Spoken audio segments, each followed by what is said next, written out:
ടാർഗറ്റ്സിന്റെ ഒരു കോംബോ ആണ് സിസ്റ്റം. നമ്മളെയും നമ്മുടെ ടീമിലുള്ള ആൾക്കാരെയും എത്ര ആളുകളെ നമ്മൾ മീറ്റിംഗ്സിലേക്കും എത്ര ആളുകളെ നമ്മൾ ടാർഗറ്റുകളിലേക്കും അറ്റാച്ച് ചെയ്യുന്നതനുസരിച്ചിരിക്കും നമ്മുടെ വളർച്ച, നമ്മുടെ കൺസിസ്റ്റൻസി, നമ്മുടെ ഗ്രോത്ത് എല്ലാം ഇതിന്റെ മേലെ ഡിപ്പെൻഡന്റ് ആണ്. അപ്പൊ ഈ മീറ്റിംഗ്സിനൊക്കെ വലിയ ഇമ്പോർട്ടൻസ്. മീറ്റിംഗ്സ് പലതരത്തിലുള്ള മീറ്റിംഗ്സ് ഉണ്ട്. നമ്മൾ പിക്കപ്പ് സെന്ററുകളിൽ നടത്തുന്നത്, വണ്ടർ വേൾഡുകളിൽ നടത്തുന്നത്, അതേപോലെ ഇപ്പൊ ഫയർ പ്രോഗ്രാംസ് നമ്മൾ സെൻട്രലൈസ് ചെയ്ത് വലിയ ഓഡിറ്റോറിയത്തിൽ നടത്തുന്ന പ്രോഗ്രാം, ഡൽഹിയിൽ പോയി അറ്റൻഡ് ചെയ്യുന്ന വലിയ ഫംഗ്ഷൻസ്, DC ചപ്രാജി പോലെയുള്ള വലിയ ഡിഗ്നിറ്ററീസ് വന്ന് അറ്റൻഡ് ചെയ്യുന്ന വലിയ ഫംഗ്ഷൻസ്, അനവധി തരത്തിലുള്ള ഹോം മീറ്റിങ്ങുകൾ, meetings, wide range of varieties of meetings ആണുള്ളത്. ഇതിനെല്ലാം ഓരോന്നിനും അതിൻ്റെതായിട്ടുള്ള ഇമ്പോർട്ടൻസ് ഉണ്ട്. ഓരോന്നിനും അതിൻ്റെതായിട്ടുള്ള ഇമ്പോർട്ടൻസ്. ഇതിന് എല്ലാത്തിനും ഈക്വൽ ആയിട്ടുള്ള ഇമ്പോർട്ടൻസ് കൊടുക്കുന്ന ആളുകൾക്കാണ് വളർച്ച കിട്ടുന്നത്. ചില പ്രോഗ്രാമുകൾ വന്നതുകൊണ്ട് ചില പ്രോഗ്രാമുകൾ ഒഴിവാക്കുന്ന ആൾക്കാർ. നമ്മൾ മീറ്റിംഗ് ഒക്കെ കുറെ അറ്റൻഡ് ചെയ്തിട്ട് ഇപ്പം കാര്യമായിട്ട് മീറ്റിംഗിലൊന്നും ആവശ്യമില്ലല്ലോ. അത്യാവശ്യം എനിക്ക് കീസോളും അറിയാം, ന്യൂട്രിചാർട്ടും അറിയാം, FMCG അറിയാം, പറയാൻ പ്ലാൻ അറിയാം. അങ്ങനെ മീറ്റിംഗിൽ നിന്നും അവരവരെ മാറ്റി നിർത്തുന്ന ആൾക്കാർ. ഇപ്പൊ നമ്മള് ഡൽഹിയിലേക്കുള്ള യാത്രയില് ട്രെയിനിൽ ടിക്കറ്റ് എടുത്തു, ട്രെയിനിൽ കയറി, ആദ്യത്തെ ദിവസം കടന്നുപോയി. ഇന്നലെ ഫുൾ ഡേ നമ്മൾ ട്രെയിനിൽ ഇരുന്നല്ലേ, കുറച്ചു നേരം ഇനിയിപ്പോ പ്ലാറ്റ്ഫോമിൽ ഇരിക്കാം. അങ്ങനെ 1-2 ദിവസം പ്ലാറ്റ്ഫോമിൽ ഇരുന്നതിന് ശേഷം ഡൽഹി എത്തിയില്ലല്ലോ എന്ന് പറഞ്ഞ് കരയുന്ന ആൾക്കാർ കുറെ ഉണ്ടാക്കി. അവര് പ്ലാറ്റ്ഫോമില ട്രെയിൻ വിട്ടടിച്ചു പോയി. അപ്പൊ നമ്മളെ ആ സിസ്റ്റവുമായിട്ട് ക്ലബ് ചെയ്ത് വെക്കണം എപ്പോഴും. എന്നാലേ ആ മൊമെന്റം, RCM എന്ന് പറഞ്ഞ RCM ആ എം ഉണ്ടല്ലോ, ആ എം ഈസ് മൊബിലൈസേഷൻ അല്ലെങ്കിൽ മൊമെന്റം. ആ മൊമെന്റം നമുക്ക് മെയിൻറ്റെയിൻ ചെയ്യണമെങ്കിൽ നമ്മുടെ ടീമിനെ നമ്മൾ അറ്റാച്ച് ചെയ്യേണ്ട ഒരു വളരെ പ്രധാനപ്പെട്ട ഒരു പാർട്ടാണ് മീറ്റിംഗ്സ്. അതിൽ നിന്ന് നമ്മൾ എത്ര മാറി നിൽക്കുന്നു, എത്ര ദൂരം നിൽക്കുന്നു. ഇപ്പൊ ഒരു സപ്പോസ് ഇവിടെ ഒരു വിളക്കുണ്ടെന്ന് കരുതാം. ഇപ്പൊ ഇവിടെ ഒരു വിളക്കുണ്ട്, ഓക്കെ, ഞാൻ നല്ലൊരു ആർട്ടിസ്റ്റ് ആയതുകൊണ്ട് അപ്പോ എന്നെ ഈ വിളക്കിനോട് ഏറ്റവും ക്ലോസ് ആയിട്ട് വെച്ചാലാണ് എന്റെ ഷാഡോ ഏറ്റവും ലോങ് ആയിട്ട് കാണാൻ പറ്റുക. ഞാൻ എന്നെ എത്ര ദൂരേക്ക് ഞാൻ നീട്ടുന്നു, എന്റെ ഷാഡോന്റെ വലിപ്പം അത്രയും കുറവായിരിക്കും. ആണോ? ഞാനൊരു വിളക്കിന്റെ ഏറ്റവും അടുത്ത് പോയി എന്നുണ്ടെങ്കിൽ എന്റെ ഷാഡോ ഭയങ്കര ദൂരത്തിലാണ്. ഞാൻ ആ വിളക്ക് നടത്തുന്ന എത്ര ദൂരേക്ക് പോകുന്നു, എന്റെ ഷാഡോയുടെ വലിപ്പം കുറഞ്ഞു വരും. ഈ വിളക്കിനെ നമുക്ക് സിസ്റ്റവുമായിട്ട് കൺസിഡർ ചെയ്യാം.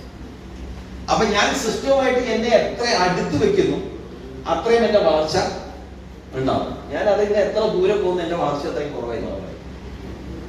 അത് വളരെ സിമ്പിൾ ആണ് കാര്യം. അപ്പൊ സിസ്റ്റവുമായിട്ട് നമ്മളെ ക്ലബ് ചെയ്യും. അതിന് വരുന്ന 2 പാർട്ടാണ്. Meetings, number 2 is targets. Target ആണ് നമ്മളെ ഡ്രൈവിംഗ് ഫോഴ്സ്. നമ്മളൊരു 5000 PV-ലൊക്കെ നമ്മളെ അറ്റാച്ച് ചെയ്തിട്ട് നമ്മൾ വളരെ ലെഷർഫുൾ ആയിട്ട് നമ്മൾ RCM ചെയ്ത് കഴിഞ്ഞാൽ ആക്ച്വലി നമ്മളുടെ കാപ്പബിലിറ്റി ഫുൾ നമ്മൾ യൂട്ടിലൈസ് ചെയ്യുന്നില്ല. 4 തരത്തിലുള്ള ആൾക്കാരുണ്ട്. നമുക്കതിനെ കാറ്റഗറൈസ് ചെയ്താൽ, ഒന്ന് കാപ്പബിലിറ്റി എന്നും ഒന്നിനെ കമ്മിറ്റ്മെന്റ് എന്നും എടുക്കാം. ഇത് രണ്ടും വേണ്ടേ ഒരാൾക്ക് സക്സസ്ഫുൾ ആവാൻ? വേണ്ടിയോ? കാപ്പബിലിറ്റി എന്ന് പറഞ്ഞാൽ എന്താ? കഴിവ്. കമ്മിറ്റ്മെന്റ് എന്ന് പറഞ്ഞാലോ ആത്മാർത്ഥത, ആ ചെയ്യുന്ന കാര്യത്തിലുള്ള ആത്മാർത്ഥത, ആത്മസമർപ്പണം. അതാണോ കമ്മിറ്റ്മെന്റ് എന്ന് പറയുന്നത്. അവ രണ്ടും വേണം. കഴിവും വേണം, ആത്മാർത്ഥതയും വേണം ചെയ്യുന്ന കാര്യത്തിൽ. കഴിവുണ്ട് ആത്മാർത്ഥതയിലേക്ക് സക്സസ് ഉണ്ടാവില്ല. 4 തരത്തിൽ നമുക്ക് ആളുകളെ തിരിക്കാം ഈ കാര്യത്തിൽ. ഒന്നാമത്തെ കാറ്റഗറി കഴിവുമില്ല, ആത്മാർത്ഥതയില്ല. വേറെ രീതിയിലല്ല, കഴിവുമില്ല, എന്തില്ല, ആത്മാർത്ഥതയില്ല. ഇവരുടെ പുറകിൽ നിങ്ങൾ എത്ര കാലം നടന്നിട്ടും കാര്യമില്ല. അവരെ സംബന്ധിച്ചിടത്തോളം അവർക്ക് ഡയമണ്ട് ക്ലബിൽ ചെയ്യാൻ പറ്റില്ല. അവര് ഒരാളെ ഒരു മീറ്റിങ്ങിൽ കൊണ്ടുവരാൻ അവരെ കൊണ്ട് കഴിയും. അവർ നോക്കിക്കഴിഞ്ഞാൽ മീറ്റിങ്ങുകളൊക്കെ ഇങ്ങനെ തിരിഞ്ഞു കിടക്കി നടക്കുന്നതാണ്. 3, 4, 5 വർഷം കഴിഞ്ഞാൽ പോലും ഒരു 5000 രൂപയുടെ ചെക്ക് ആർസിന്ന് ഒരുമിച്ച് ഒരു കാണില്ല. അതിന് കാരണം എന്താ? കഴിവില്ല, ആത്മാർത്ഥതയില്ല. പിന്നെ അവരെങ്ങനെ രക്ഷപ്പെടും? ചില ആളുകൾക്ക് കഴിവ് വളരെ കൂടുതലാണ്, അതിഭീകരമായ കഴിവായിരിക്കും, പക്ഷെ എന്തില്ല, ആത്മാർത്ഥതയില്ല. അവരെ സംബന്ധിച്ചിടത്തോളം വന്നു കഴിഞ്ഞാൽ ഒരു ഭയങ്കര പടപ്പിക്കലായി. 1-2 മാസം കൊണ്ടൊക്കെ സ്റ്റാർ റോയൽറ്റിയിലേക്കൊക്കെ അടിച്ചിരിച്ചു കയറും. പിന്നെ ഒരു വർഷത്തേക്ക് കാണുന്നു. അവരുടെ ടീമിലുള്ള ആളുകള് ഇയാളെ അന്വേഷിച്ച് പിന്നെ തേരാപ്പാരം നടക്കുകയാണ്. മൊത്തം അനാഥന്മാരാണ്, തെരുവ് നിറച്ച് അവരുടെ പിള്ളേരെ. ഇവര് പേരൻസിനെ അന്വേഷിച്ച് നടക്കാം. മൊത്തം ടീമിനെ ക്രിയേറ്റ് ചെയ്തിട്ടിട്ട് ഇവർ അപ്രത്യക്ഷം. ഇവർക്ക് എന്തുണ്ട്? അപാരമായ കഴിവാണ്, പക്ഷെ കമ്മിറ്റ്മെന്റ്, ഒരു ആത്മാർത്ഥത എന്ന് പറഞ്ഞത് അവരുടെ 4 അത്ഭുതങ്ങൾ പോയില്ല. ഇവരെ ആളുകളെ പറ്റി ചിലപ്പോൾ വേറെ നെറ്റ്വർക്ക് കൊണ്ട് നടക്കുന്നതാണ്. അവർ വേറെ നെറ്റ്വർക്ക്, അവർക്ക് അവരെ സംബന്ധിച്ചിടത്തോളം ആത്മാർത്ഥത ഇല്ല. അവരുടെ കൂടെ വരുന്ന ആളുകളെ രക്ഷപ്പെടുത്തണമെന്നും ആർസിമിൽ നിൽക്കണമെന്നും ഒന്നും മനസ്സിൽ പോലും അവർ ചിന്തിച്ചിട്ടില്ല. വരുന്നതൊക്കെ ചെയ്യുന്ന സമയത്ത് പിടപ്പിക്കും, പിന്നെ കാണൂല, പറപ്പിച്ചിട്ട് പോകും. ഇവർ രക്ഷപ്പെടും, ഒരു കാരണവശാലും രക്ഷപ്പെടുക. വേറെ കാറ്റഗറി കഴിവ് തീരെയില്ല, ഭയങ്കര ആത്മാർത്ഥതയാണ്. അങ്ങനത്തെ ആൾക്കാരെ കണ്ടിട്ടുണ്ടോ? കഴിവുണ്ടാവില്ല, സ്റ്റേജിൽ സംസാരിക്കാൻ പറഞ്ഞാലൊന്നും ഒരു പ്രോപ്പറായിട്ടൊന്നും ചിലപ്പോൾ സംസാരിക്കാൻ പറ്റിയൊന്നും വരില്ല, പക്ഷെ ഭയങ്കര കമ്മിറ്റ്മെന്റ്. നിങ്ങൾ എന്ത് കൊടുത്തു കഴിഞ്ഞാലും സിൻസിയർ ആയിട്ട് ചെയ്യും. ഒരു ചാക്ക് ആട്ട കൊണ്ടുപോയിട്ട് അവിടെ ഡെലിവറി ചെയ്യാൻ പറഞ്ഞാൽ എടുത്ത് ചുവന്ന് എങ്ങനെയെങ്കിലും അവിടെ എത്തിക്കും. വിയർത്ത് കുളിച്ച് വൈകുന്നേരം ഇവിടെ കാണും, നടുവേനയൊക്കെ ആയിട്ട്. ഭയങ്കര ആത്മാർത്ഥതയാണ്, പക്ഷെ കഴിവില്ല. ഇവരെ സംബന്ധിച്ചിടത്തോളം കാലങ്ങളോളം ആർസിബിന്റെ കൂടെ നിന്ന് ഒരു ദിവസം ടെക്നിക്കലാവും. അത് അവരുടെ കഴിവല്ല, അവർ കഴിവില്ല. പക്ഷെ ഈ ആസിം എന്ന് പറഞ്ഞ ആ സിസ്റ്റത്തിനോടൊപ്പം ആ ആത്മാർത്ഥതയോട് കൂടി നിന്നതിന്റെ റിസൾട്ട് ഈശ്വരനായിട്ട് കൊടുക്കുന്നതാണ് ടെക്നിക്കൽ. അവരുടെ കഴിവുകൊണ്ട് രക്ഷപ്പെട്ടതാണ്. കുറെ ആളുകളുടെ കൂടെ പറ്റിപ്പിടിച്ച് നിന്നങ്ങ് രക്ഷപ്പെട്ടു പോകുന്നതാണ്. ഇനി ഒരു കാറ്റഗറി ആൾക്കാരുണ്ട്, അവർക്ക് കഴിവും അപാരായിരിക്കും, ആത്മാർത്ഥതയും അപാരായിരിക്കും.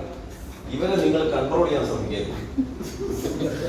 ഇവർ നിങ്ങളെ കൈ കിട്ടൂല. അവർക്ക് അവരുടേതായിട്ടുള്ള ഒപ്പീനിയൻസ് ഉണ്ട്, അവർക്ക് അവരുടേതായിട്ടുള്ള സ്റ്റൈൽ ഓഫ് വർക്ക് ഉണ്ടാവും. നമ്മൾ ഏറ്റവും കൂടുതൽ ഒരു വലിയ മിസ്റ്റേക്ക് ഇവിടെയാണ് ചെയ്യാറ്. ഈ അപാരമായ കഴിവും അപാരമായ ആത്മാർത്ഥതയുള്ള ആളുകളെ നമ്മൾ നമ്മുടെ പരിധിയിൽ കൊണ്ടുവരാൻ ശ്രമിക്കും.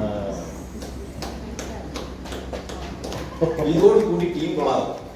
ഇവരുമായിട്ട് പൊരിഞ്ഞടിയായിരിക്കും, അവരുമായിട്ടുള്ള കമ്മ്യൂണിക്കേഷൻ കട്ടാവും, അവരുമായിട്ട് നമുക്ക് ബന്ധപ്പെടാൻ താല്പര്യമില്ല. കാരണം എന്താ അറിയോ? കഴിവ് അപാരാണ്. ഇവന്റെ ടീമിലെ മൂർത്തി സാർ, സുജിത് സാറൊക്കെ വന്നു.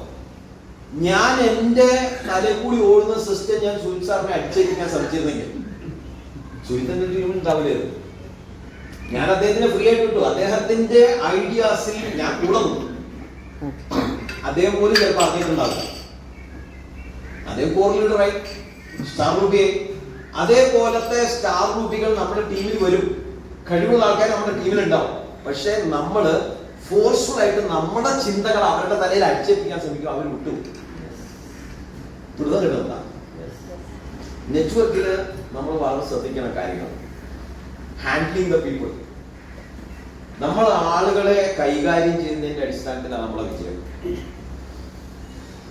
നമുക്ക് ആളുകളെ കൈകാര്യം ചെയ്യാൻ നമുക്ക് കഴിവില്ല എങ്കിൽ നമ്മൾ കൂടെ ആൾക്കാർ നിൽക്കൂല. People do not quit business, people quit people എന്നാ പറയുന്നത്.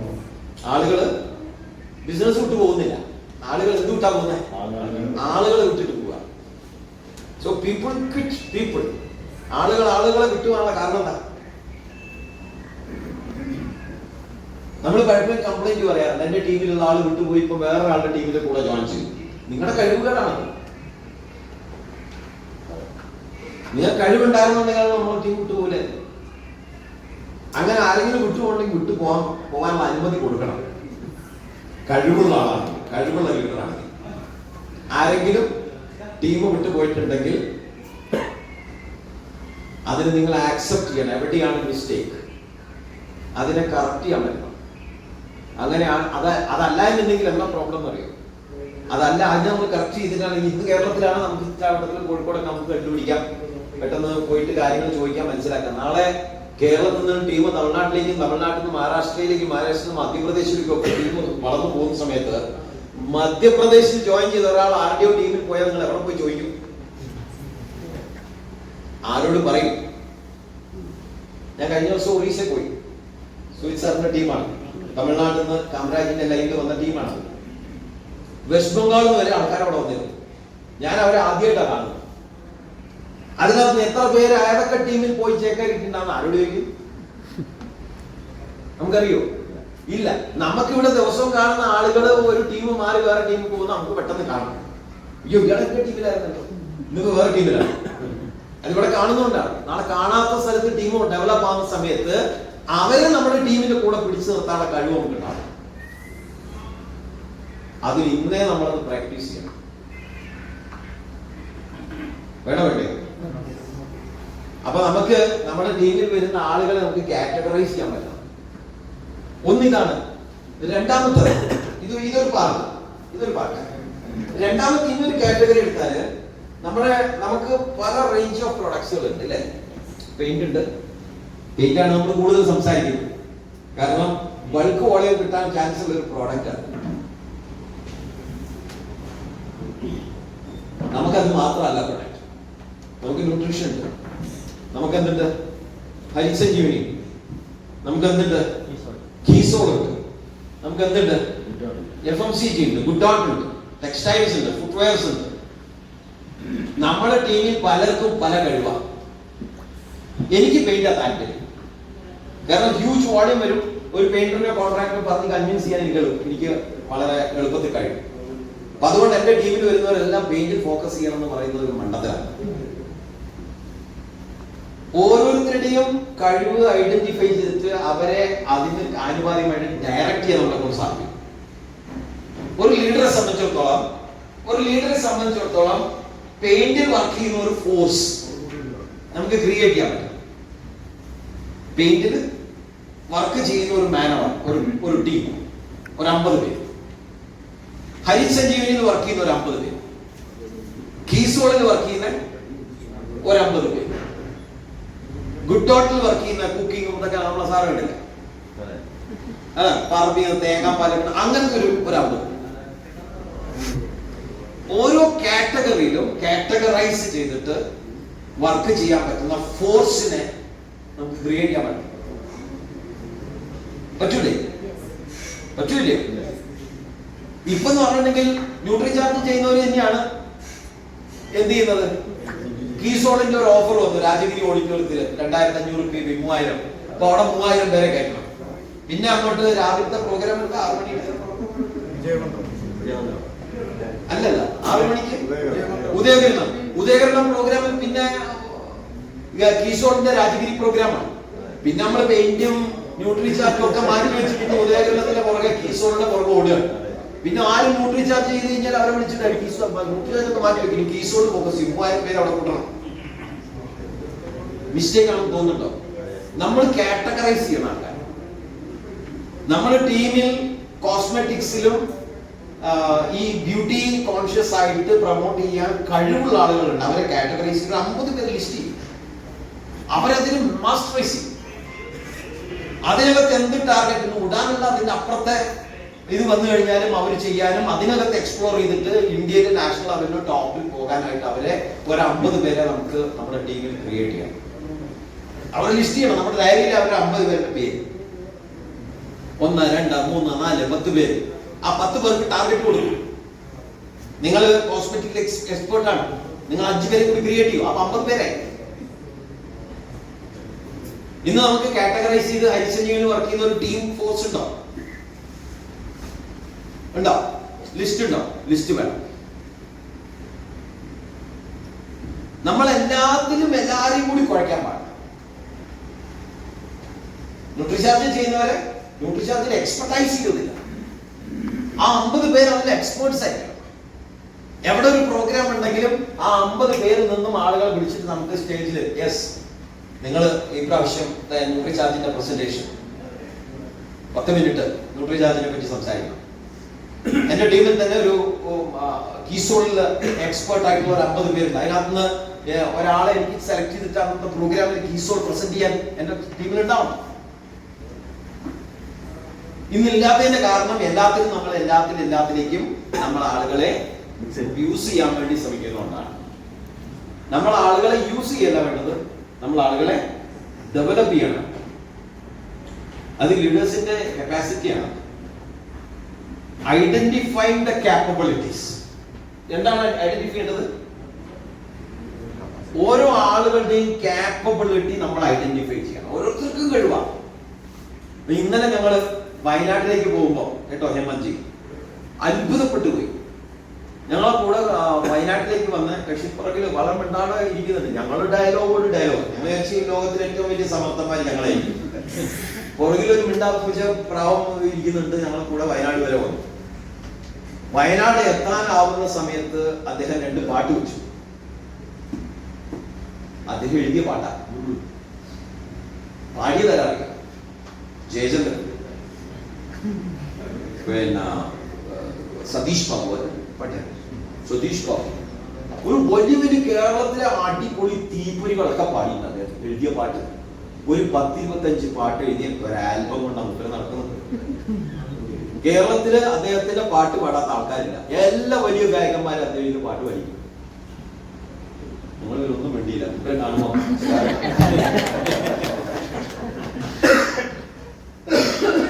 നമ്മളെ കൂട്ടത്തിൽ കഴിവുള്ള ആളുകൾ അവരുടെ കഴിവുകളെ നമുക്ക് ഐഡന്റിഫൈ ചെയ്തിട്ട് പ്രോപ്പറായിട്ട് ഗൈഡ് ചെയ്യാൻ നമ്മളെ കൊണ്ട് സാധിച്ചാൽ നല്ല നെറ്റ്വർക്ക് ഉണ്ടാക്കാൻ പറ്റും.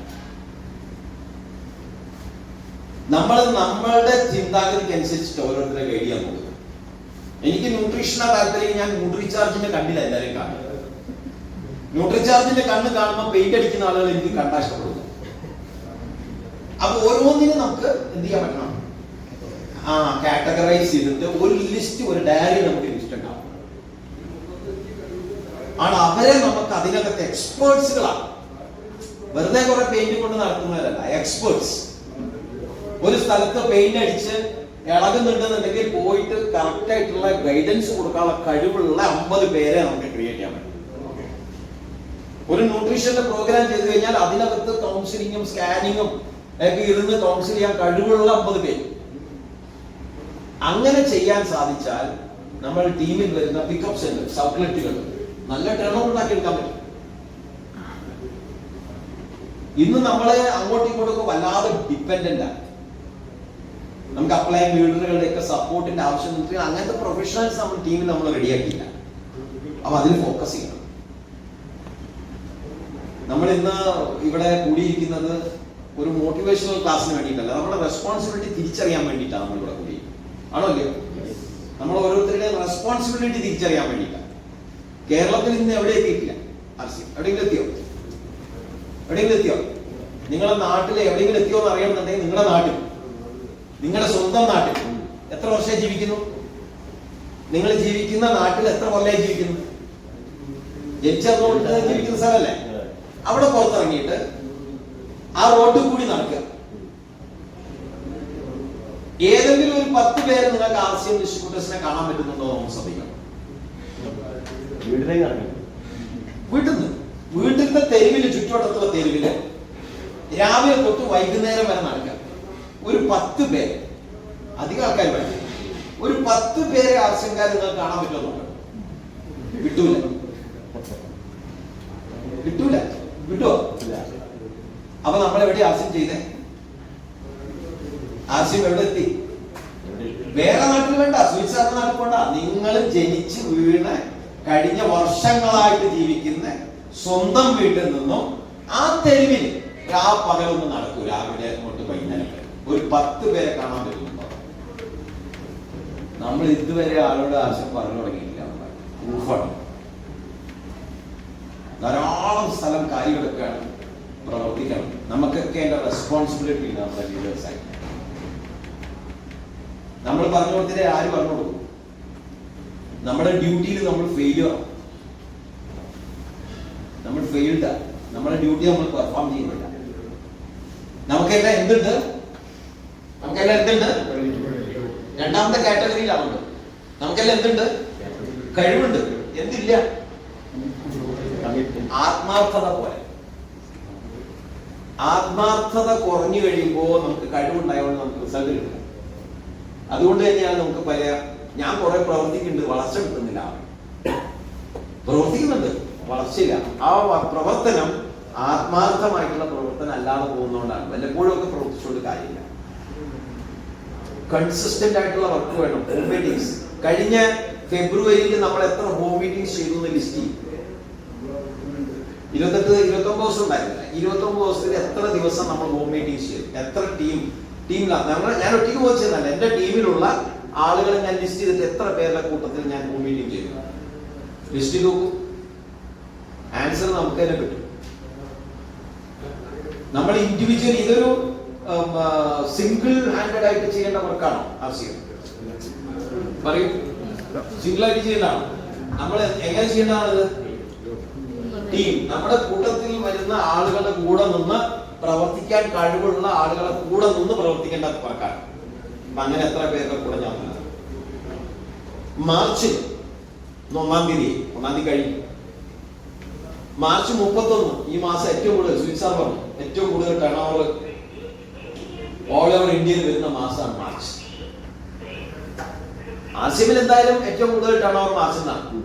പക്ഷെ അത് എന്റെ ടീമിലും നടക്കണം. അങ്ങനെ വരണമെങ്കിൽ എന്ത് വേണം?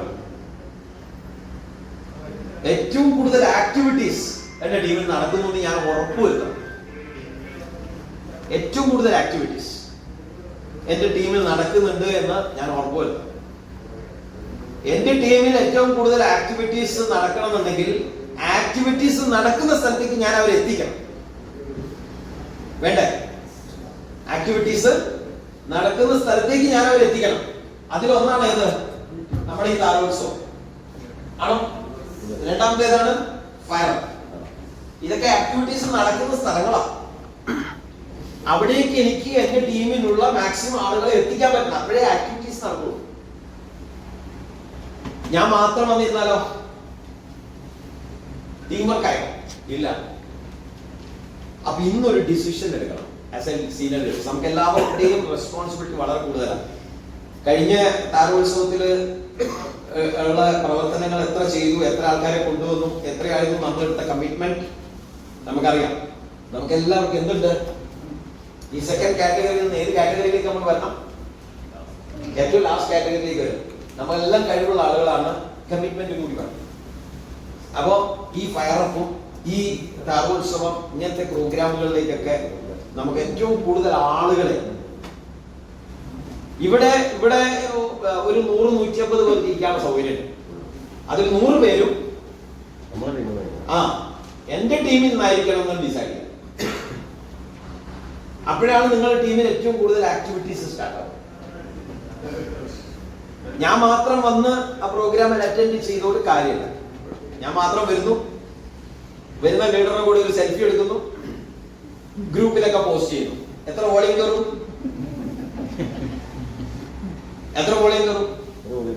വോളിയം കയറൂല.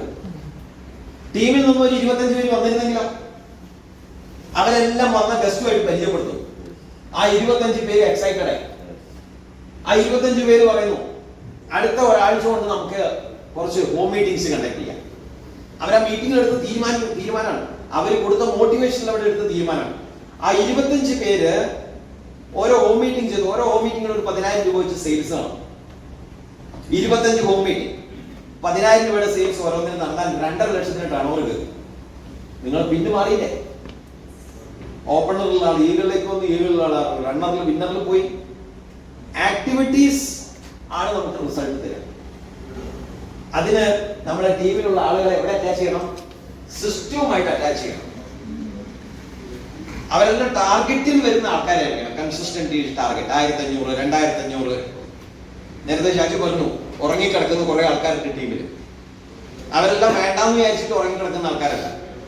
അവരൊന്നും ഒരു കാലത്തും PUCന് വന്നിട്ടില്ല, അവരൊന്നും ഒരു കാലത്തും ഒരു മീറ്റിങ്ങിന് വന്നിട്ടില്ല, അവർക്കൊന്നും ടാർഗറ്റുകളെ പറ്റി അറിയില്ല. അപ്പൊ അതിന്റെ കൊണ്ടുവരേണ്ട റെസ്പോൺസിബിലിറ്റി ആർക്കാ? ഞാനാണ് എന്റെ ടീമിന്റെ അല്ലെങ്കിൽ എന്റെ ബിസിനസിന്റെ owner. This is my business, ഇത് എന്റെ ബിസിനസ്സാണ്. നിങ്ങളെ ഏതെങ്കിലും ഒരു അപ്ലൈൻ സ്പോൺസർ ചെയ്തിട്ടുണ്ടാവും, but it is not his business, it is my business, ഇത് എന്റെ ബിസിനസ്സാണ്. ആ ബോധം നമുക്ക് വന്നു കഴിഞ്ഞാൽ ഇതൊക്കെ വളരെ സിമ്പിളാണ്, ചെയ്യാൻ സാധിക്കില്ലേ? ഇന്ന് ഒന്ന് മാറ്റി ചിന്തിക്കേണ്ട ദിവസമാണ്. ഒന്നാമത് നമ്മൾ മാറ്റം കൊണ്ടുവരുന്നത് നമ്മുടെ നാട്ടിലാണ്. നാരായണേട്ടൻ തുടങ്ങിയ കാലത്ത് നാരായണേട്ടൻ വില്ലേജിൽ മുഴുവനും വീട് വീട് തോന്നി നടന്ന് കയറി ആശിമിന് പ്രൊഡക്റ്റ് കൊടുത്തിട്ടുണ്ട്. ഞാൻ പറഞ്ഞത് ശരിയാണ്, കൊടുത്തിട്ടുണ്ട്. നമ്മൾ നമ്മുടെ നാട്ടിൽ അങ്ങനത്തെ ഒരു പ്രവർത്തനം കാഴ്ചവെച്ചാൽ നമ്മൾ പുറത്തേക്ക് ഇറങ്ങി കഴിഞ്ഞാൽ അവിടെ ആൾക്കാരൊക്കെ പറയാ നമ്മളോട് GRC പറയില്ലേ? അപ്പൊ നമ്മുടെ നാട്ടിൽ നിന്നും നമ്മുടെ ഗ്രാമത്തിൽ നിന്നും തുടങ്ങട്ടെ RCMന്റെ പ്രവർത്തനം. ഈ വരുന്ന 24ാമത്തെ ആനിവേഴ്സറി പ്രോഗ്രാമില് നമ്മള് അപ്കമിങ് മീറ്റിംഗ്സും ടാർഗറ്റുകളൊക്കെ ഫോക്കസ് ചെയ്തിട്ട് നമ്മുടെ ടീമിൽ കുറെ അച്ചീവേഴ്സിനെ നമുക്ക് ക്രിയേറ്റ് ചെയ്യാൻ നമ്മളെ കൊണ്ട് സാധിക്കാം. അതിന് ഓരോ കാറ്റഗറിയിലും ഓരോ ആളുകളെ നമുക്ക് ഡിവൈഡ് ചെയ്ത് മാറ്റാൻ സാധിക്കും. ആര് ഏതിൽ എക്സ്പേർട്സ്, എവിടെ പെയിന്റിന്റെ ട്രെയിനിങ് വന്നാലും ഈ പെയിന്റിന്റെ ലിസ്റ്റിലുള്ള ആളുകളെ അവിടെ അറ്റാച്ച് ചെയ്യണം. അല്ലാതെ കീസോൾ ചെയ്യുന്ന ആളുകളെ പിടിച്ച് വലിച്ചിട്ട് പെയിന്റിൽ കൊണ്ടിരുത്ത് കാറ്റഗറൈസ് ചെയ്യും. അവരെ പെയിന്റിന്റെ മീറ്റിംഗ് അറ്റൻഡ് ചെയ്യും. കീസോളിന്റെ ട്രെയിനിങ് കീസോളിന്റെ ആൾക്കാരെ അറ്റൻഡ് ചെയ്യും. ന്യൂട്രിചാർജ് ചെയ്യുന്ന ആൾക്കാരെ ന്യൂട്രിചാർജിന്റെ ട്രെയിനിങ് അറ്റൻഡ് ചെയ്യും. വീരാംഗനാസ് വീർ ട്രെയിനിങ് ഇല്ലേ, വീരാംഗന, അതിൽ ആരെ അറ്റൻഡ് ചെയ്യണ്ടേ? നമ്മൾ നോർമലി എന്താ ചെയ്യുക? പെയിന്റ് അടിക്കുന്ന ആളുകളെ പിടിച്ചിട്ട് വീരാംഗന ചാടും. അങ്ങനെ ചെയ്യരുതെന്നല്ല പറയുന്നത്. മൾട്ടിപ്പിൾ ടാലന്റ് ഉള്ള ആൾക്കാരുണ്ട്. പക്ഷെ അതിൽ പർട്ടിക്കുലർലി ഒരു കാര്യത്തിൽ നമുക്ക് കണ്ടിട്ടുള്ളതാണ്. വീരാംഗനയിലൊക്കെ എക്സ്പേർട്ട് ആയിട്ട് പെർഫോം ചെയ്ത് ഓൾ ഓവർ ഇന്ത്യ ടോപ്പിൽ വന്ന ആൾക്കാർ കേരളത്തിലുണ്ടായിരുന്നു. ഇന്ന് അവരോടെ പോയി, ഇന്നവരോടെ മിസ്സാവുള്ള കാരണം വീരാംഗനമാരെ നമ്മൾ എങ്ങോട്ട് അടുപ്പിച്ചു? കുറച്ച് കോസ്മെറ്റിക്സും കീസുകളും ഒക്കെ കൊടുത്തു വിട്ടു. അപ്പൊ ഷഫിളായി. നമ്മളുടെ പ്രവർത്തനത്തിൽ കുറച്ച് കറക്ഷൻസ് നമ്മൾ കൊണ്ടുവരാം. കീസോൾ ചെയ്യുന്നവരെ കീസോളിന് വേണ്ടി വിടുക, ന്യൂട്രിചാർജ് ചെയ്യുന്നവരെ ന്യൂട്രിചാർജിന് വേണ്ടി വിടുക. പെയിന്റ് നമ്മളൊരു ടാർഗറ്റ് ആയിട്ട് എടുത്താൽ പുതിയൊരു ടീമിനെ പെയിന്റിന് ക്രിയേറ്റ് ചെയ്യാം. എന്നിട്ട് അവരെ അതിനകത്ത് പ്രിപ്പയർ ചെയ്യും, അവരതിനകത്ത് എക്സ്പേർട്ടുകളാണ്. അവരെ കൂടെ നിന്ന് ഒരു 10 ബിൽഡിംഗ് ഫൈനലൈസ് ചെയ്യാം. അതിനകത്ത് ആർക്കെങ്കിലും പെയിന്റിൽ പെർഫോം ചെയ്യാൻ പറ്റുന്നില്ല, കൂടുതൽ ന്യൂട്രീഷൻ ആണ് അവർ കഴിവ് കാണിക്കുന്നതെങ്കിൽ അവർ അവിടെ നിന്ന് പിക്ക് ചെയ്തിട്ട് ന്യൂട്രിചാർജിൽ ഡൈവേർട്ട് ചെയ്ത് അവരെ വീരാംഗനയിലേക്ക് മുന്നിലേക്ക് കയറ്റിവില്ല. നമ്മൾ ലീഡർ എന്ന നിലയ്ക്ക് നമുക്ക് ഈ റെസ്പോൺസിബിലിറ്റീസ് ഉണ്ട്. അങ്ങനെ ചെയ്യാൻ സാധിച്ചാൽ നല്ലൊരു എക്സ്പേർട്ട് ടീം നമുക്ക് ക്രിയേറ്റ് ചെയ്യാൻ പറ്റും. എക്സ്പേർട്ട് ടീം, നമ്മുടെ ടീം എക്സ്പെർട്ടൈസ്ഡ് ടീമായിരിക്കും. അപ്പോഴാണ് നമുക്ക് വലിയ നെറ്റ്വർക്ക് ബിൽഡ് ചെയ്യാൻ സാധിക്കുക. പറ്റില്ലേ?